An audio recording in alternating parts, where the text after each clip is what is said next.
Welcome to the Crowdfunding Christian Music Podcast. This is Garrett Godfrey with a special audio-only interview episode with Matthew Smith from Indelible Grace about his new PledgeMusic campaign for the project Quiet Hymns. Enjoy. Matthew, thank you for taking some time and chatting with me about this new project. I know I had purchased a CD of the first Indelible Grace album back in 2000 through Grassroots Distribution.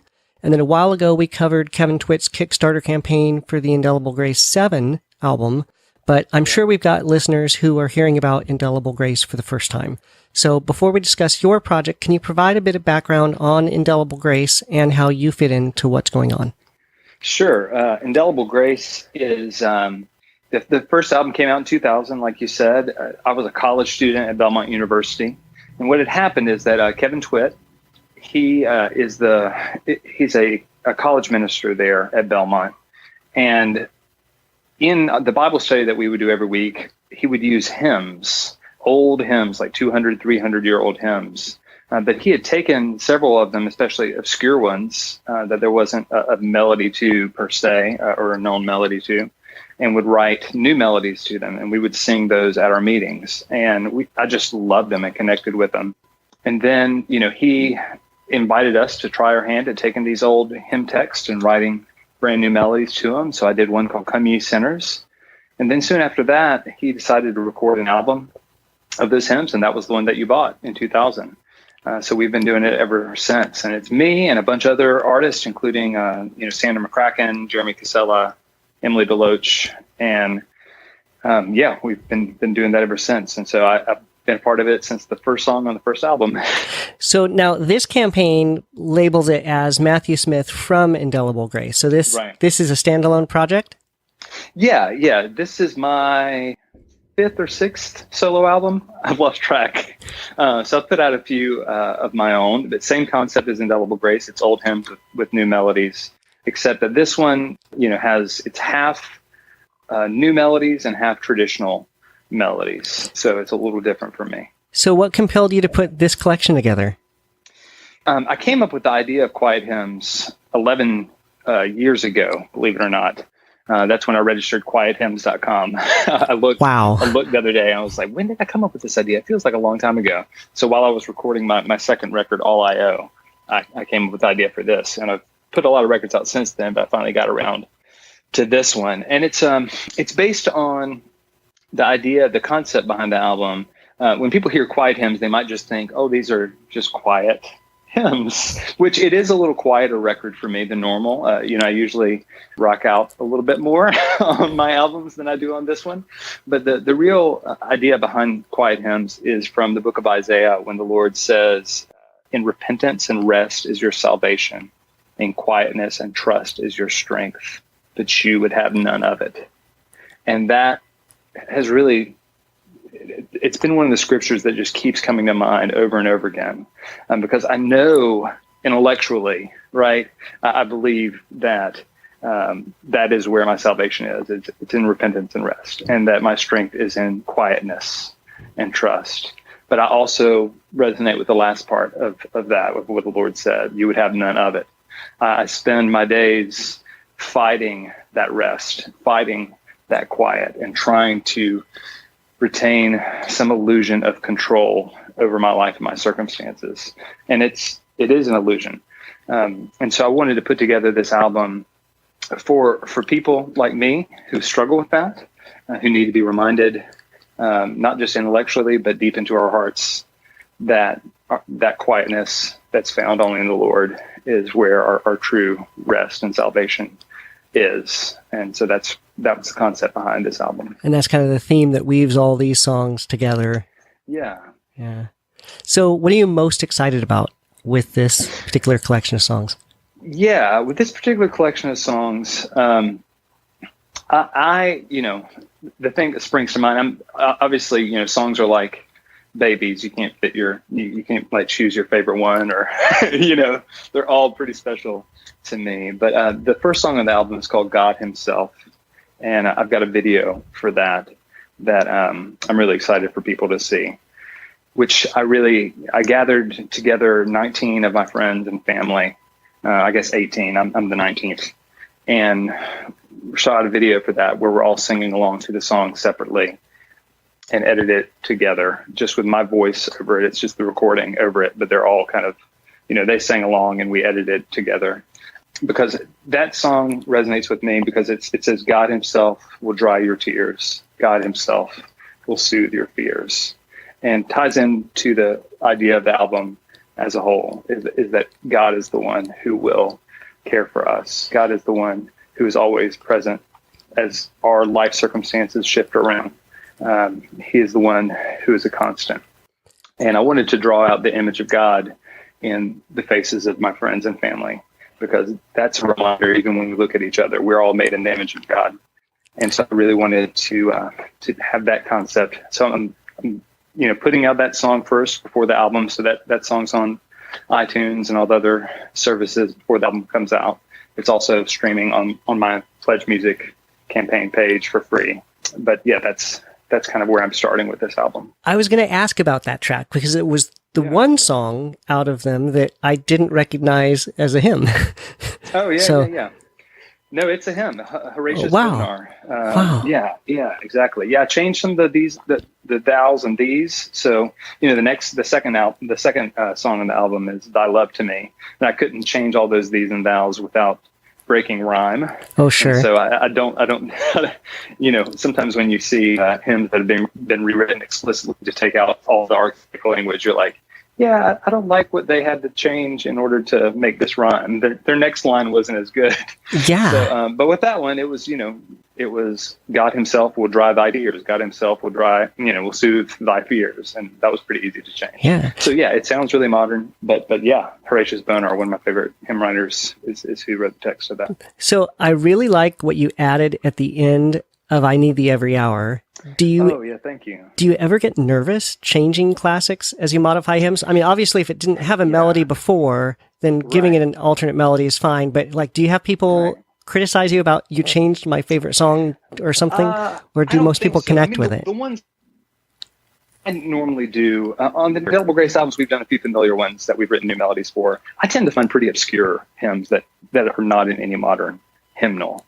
I Need Thee Every Hour, though, on quiet hymns is just really straightforward until I just have that tag at the end. Yeah. So it doesn't, interfere with anything, and I don't expect people to sing that part. I really liked it, though. It really, came together. I mean, I was right along, and then that came out, and I thought, wow, this is really, really kind of an extra sweetness. So yeah, thank you. Well, and that's a rare case of me writing some lyrics. I usually just stick to the text and maybe change a line here or there if I need to, as sort of co-writing. I like to say, I co-write just like any other writer in Nashville, except all my co-writers are dead. Yeah. So, but yeah, I just added that on there because I felt like I don't know if that's how I was feeling at the time, and it seemed to really go with that yearning. That's a hymn. I need thee every hour. It's a desperate hymn. I tend to gravitate towards desperate songs because that's how I so often feel. You mentioned that the author of God himself was one of your favorite authors. Yeah. Who are some of your others? Oh man, John Newton, who wrote Amazing Grace. I've done another one of his called The Lord Will Provide. That's on the album All I Owe. William Cooper, who was John Newton's best friend. I wrote, there's one called Watch the Rising Day, which is the title track to that album. And, of course, I've never done a Fanny Crosby one until this new album. I did Oh Heart Bereaved and Lonely. And she obviously is great, a little newer hymn writer, a little more recent, still over 100 years ago, but. And very prolific, right? I mean. Yeah, exactly. And then Ann Steele, which I've recorded some of hers. She is the hymn writer who has fallen off the map as far as people are not aware of her anymore. But she used to be really popular in hymnals. And so she wrote some, if you're familiar with that first Indelible Grace record, Dear Refuge of My Weary Soul, is an Ann Steele text. On my previous album, Hiding Place, I did one called Safe Retreat that that was her text. But yeah, so many great hymn writers. Charles Wesley, I would be mad if we hung up and didn't mention him. But yeah, he's amazing. So your voice has a very soft and smooth aspect on this album that really reminds me of Fernando Ortega. Thank you. Who are some of your musical influences? I sing how I sing. So there's a bunch of people that I wish I could sing like. So I don't know if I've been influenced in singing in that way. But this is such a cliche for a Christian artist, but U2 is my favorite band. They're incredible. The Beatles are my second favorites. I listen to a lot of Tom Petty and the Heartbreakers, those kind of folks. And then as far as kind of my contemporaries, as far as Christian music, Jeremy Casella, I think is hands down the best. His latest album, Death in Reverse, if you haven't heard that, is just one of the best records, to come out in the past few years. Sandra McCracken is great. And people like that. So this campaign is currently about 40% funded. It closes September 8th. Can you tell us some of the special options available to pledgers? Sure. Yeah. I mean, there's the regular kind of things where you can, get the signed CD and that sort of thing. But then there's a few other special options where I can do a seminar with your worship team. So I do these seminars a lot of times before my concerts. So you have to bring me to your town and bring me for a concert and have a seminar. But I'm offering some seminars through this that I'm going to just do over Skype. And I've got a resource on my website, matthewsmith.us, called Emotionally Honest Worship, that kind of outlines some of the philosophy behind how I think about worship, not just hymns, but worship in general. And a lot of churches I found are kind of wrestling through philosophy of worship, musical style, general approach. And in that kind of 1 hour seminar, I really love to be able to talk with worship teams about that sort of thing. Got a few other options like, a house concert. I can record a video of any of my songs or the Indelible Grace songs just for whoever pledges for that level. Handwritten lyric sheets.